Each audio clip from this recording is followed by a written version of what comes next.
I'll die with student loan debt. You can't get out of it. My haul is $170,000 of student debt. Why nobody told me that the student loans will f your credit up if you don't pay them? Yo, I thought I could just ignore it like a medical bill.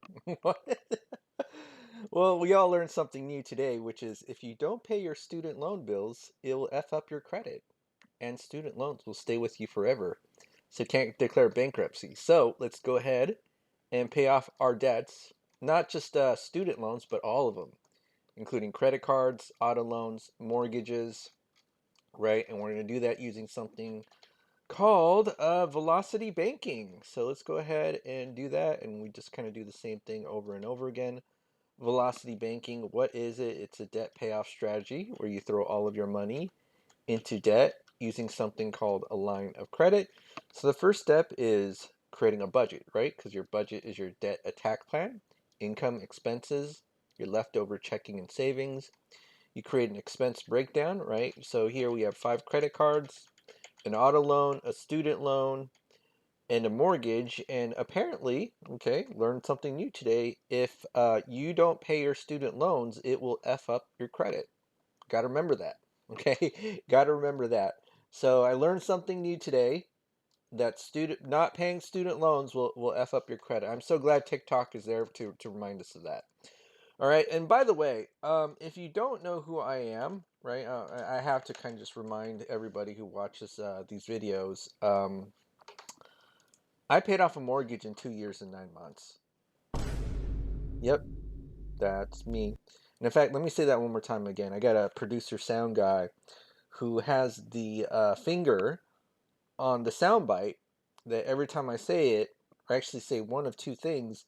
We're going to have the boom sound. So, number one is I paid off a mortgage in 2 years and 9 months. There we go. And it cranked up the volume. And then the second thing, okay, the second thing is I have over $739,000 in credit cards and lines of credit. Is that a little bit too loud? Might be a little bit too loud.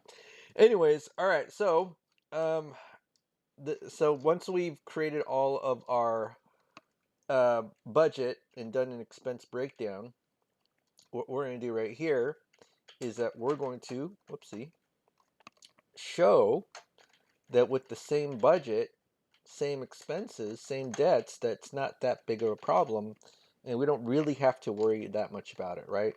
So what's the first step here is that in our checking and savings, we're actually not going to save money, right? So saving money is kind of like the biggest hurdle that you'll have to all of this, because when you look at your checking account and you see a big fat zero there, that's going to freak most people out. So the way that you think about this, right, is that with your checking and savings, okay, with your checking and savings, it's the middleman for your money, not the final destination. So average American banking, you pay your bills and then the leftover is in your checking or savings, and that's kind of seen as responsible, right? Quote, responsible.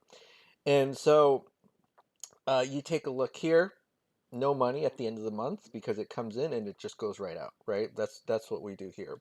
And then let me just go ahead and do this. We're going to focus on a number called cash flow. So it kind of looks the same. In fact, in the average American banking paradigm, checking, savings, and cash flow are the same. But in velocity banking, it's not. And what we're going to do is we're going to assume we have access to something called a line of credit. So what's a line of credit? Well, basically, it's a financial tool where you can borrow money, pay it back, and then use it over and over again. Think of it as a really extremely flexible credit card, even though a credit card is technically a line of credit. I just go to a bank's website, right? And then I say, how much do I want to borrow? Transfer funds, and then you have cash into your checking account, right? You have cash into your checking account.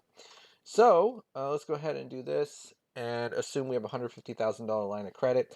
Now, if we're $79 left over, would the bank give us a line of credit? Heck no. Heck no. Because banks don't lend money to people who need it. Banks don't lend money to people who need it. And the reason for that, and the reason why like student loans never go away, is because in a reasonable, I'll say marketplace, um, like a bank would do a risk assessment of if it makes sense to borrow the amount of money that you're borrowing, right? So for example, with the student loan, if you're borrowing, let's say $100,000 to study what Dave Ramsey would call underwater basket weaving, right? And let's say you default on those loans, what do they have to take back? Nothing, because it's just a piece of paper, right? And because the loan companies know this, essentially they need the government guarantee, and they needed to change the law so that if you ever declare bankruptcy, the student loans don't ever get off your books, right? So I don't think paying your student loans, not paying your student loans is a criminal offense, but I think it's uh, you don't go. I don't think you go to jail for it, but I think you go to, what's it called? They'll they'll try to garnish your wages or something like that, right? There's no prison. I don't think there is, but I might be wrong. Okay, so banks don't lend money to people who need it, right? They don't lend money to people who need it, but remember that if you want to get all the credit, okay? All right, so let me just kind of go here. And then so now what we're going to do is shuffle some debt into the line of credit, increase our cash flow.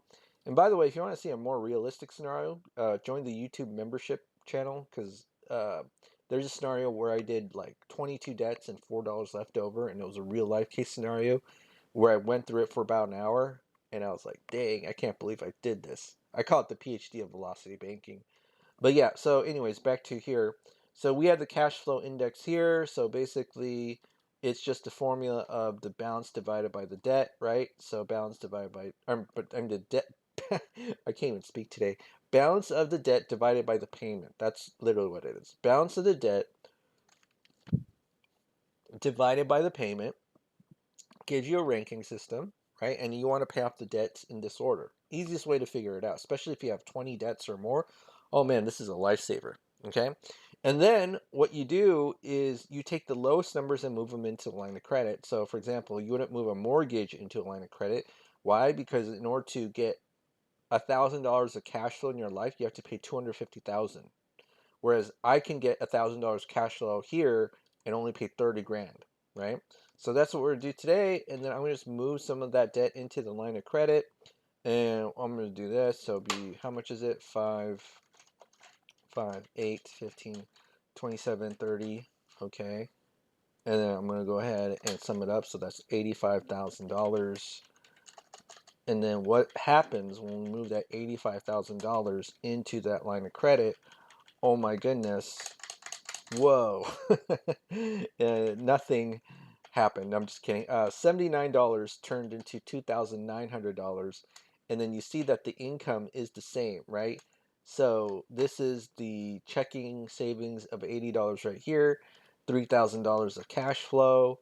Um, all right, so $80 here, $3,000 of cash flow. But you see you have the same income, right? And so what's the final step now is that you want to use all your money to pay down the debt. So 7,500 here, right? Take out your expenses and then rinse and repeat over and over again, right? So we don't save money, we just use all of our cash to decrease the balance of the debt. And then minus, what is the balance here? It's 2907. And then what we do is we take the average daily balance, multiply by the interest rate, 0.08, and then divide by 12. And then I'm going to copy and paste. And then right here, it is 33 months, right? So 33 months here. So 33 months. And then that would be how much in debt paid off? 85K. 85K. Yep. All right. So we did that. And then now we just got two more loans, this auto loan, student loan, and the mortgage. So in 33 months, we just type in 33 in this loan calculator right here. And we can see the current balances. And then we see right here, right, the cash flow index, use the lowest one. We're going to move the auto loan into the line of credit. And let's go ahead and do that right here. So let's move this. Plus 10308.69, and then this is going to be 0, and then this is going to be 3.3 grand,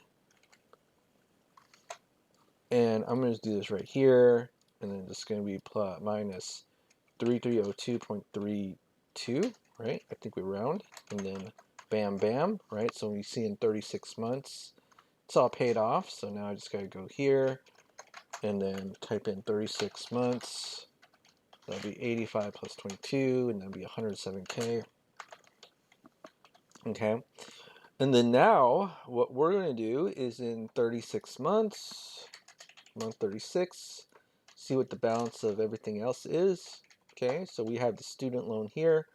Normally, I wouldn't move the entire student loan into a line of credit, especially if there's a big difference between the interest rate and you have a little bit high number here.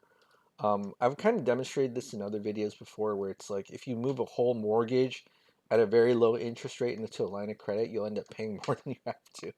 But let's be lazy for now. I'm going to move the student loan here. But all right, so this is going to be plus 64597.37, and then I'm going to go here another 943 bucks, $4,000. Okay, $4,000, and then Control V. All right, so let's go ahead and do this. Minus 4245.99, and then we see that in month 52, it's been paid off, right? So 52 months, that student loan that we thought was going to stay with us for the rest of our life is now gone. So 107 plus 85, so that's 192K. And then that's going to be 52 minus 36. How many months did that take us? Oh, so a little bit more than a year. So 1 year and 4 months. That's not bad, right? So we don't have to freak out. No, having the student loan for the rest of our lives or dying with it. I'll die with student loan debt. You can't get out of it. My whole is $170,000 of student debt. Did she really say my whole is $170,000 of student debt? I feel like when I hear the word my whole, I'm thinking of something totally inappropriate. But anyways, okay, so now let's go ahead and go here. So 0.52. So $226,000 is the current balance of the mortgage, and here we have a low interest rate. Moving in, if we want to use a 8% line of credit, we can, but just be aware you don't want to move the whole thing into the line of credit. In fact, I already did this already, so I just kind of put in the numbers, and then you see it gets paid off in 3.8 years. And even if we use a 30% credit card, we see it gets paid off in 3.9 years, and I think the difference is like $4,000 or something like that. But you can easily make that up with like rewards points and stuff. And so, if you're, paying $226,000 off of like $10,000 credit card swipes, I'm pretty sure if you do that for $226,000, you'll be fine, right? Or you should be fine. Okay, well, that's it for today, folks. Korean Atlanta Mentorship. In fact, let me just kind of replay this again. Why nobody told me that the student loans will your credit up if you don't pay them? So if you want to let me know that you watched to the end of the video, just put in the comment box below that student loans will F up your credit if you don't pay them, okay? Student loans will F up your credit if you don't pay them, okay? All right, well, have a great day, everybody. It's Korean Atlanta Mentorship. See you all next video.